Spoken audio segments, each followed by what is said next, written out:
সুখী দাম্পত্য জীবনের জন্য বাস্তু টিপস। নমস্কার, আমি ডক্টর আচার্য সৌরী শাস্ত্রী চলে এসেছি বেশ কিছু বাস্তু টোটকা নিয়ে, যা ভীষণ এফেক্টিভ।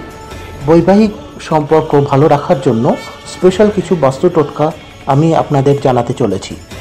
ভিডিওটি মনোযোগ সহকারে দেখার ও শোনার অনুরোধ রইল। আর আপনার কাছের মানুষদের মধ্যে যারা এই সমস্যায় ভুগছেন তাদেরকে শেয়ার করে দিতে, লাইক কমেন্টস করতেও ভুলবেন না। অধিকাংশের কাছে সুখী বিবাহিত জীবন সোনার পাথরবাটি হলেও বাস্তুশাস্ত্র মতে কিছু টিপস আমি আজ আপনাদের দিচ্ছি, যার সাহায্যে দাম্পত্য বিঘ্নহীনভাবে কাটতে পারে। শোয়ার ঘরে জানলা রাখতেই হবে, তাহলে একদিকে যেমন আলো বাতাস প্রবাহিত হবে, আবার অন্যদিকে বিবাহিত জীবন স্ট্রেস কমে দুজনের মধ্যে ভালোবাসা থাকবে।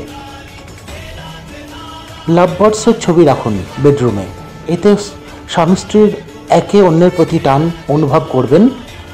লাভ বার্ডসের ছবি প্রেমের প্রতীক। শোয়ার ঘরে ক্যাকটাস বা অন্য কাটা গাছ রাখবেন না, এতে স্বামী স্ত্রীর সম্পর্ক কণ্টকিত হতে পারে। রাতে ঘুমানোর সময় স্বামী বা দিকে থাকবেন স্ত্রী, তাহলে দুজনের মধ্যেই বন্ধন হবে দৃঢ়তর। বেডরুমের দেওয়ালের রং রাখুন হালকা, গাঢ় রঙের দেওয়াল হলে তিক্ততা বাড়বে স্বামী স্ত্রীর মধ্যে।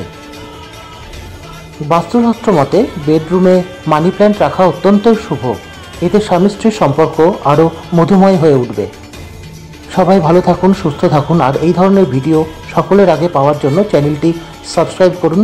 নমস্কার, ভালো থাকুন, সুস্থ থাকুন।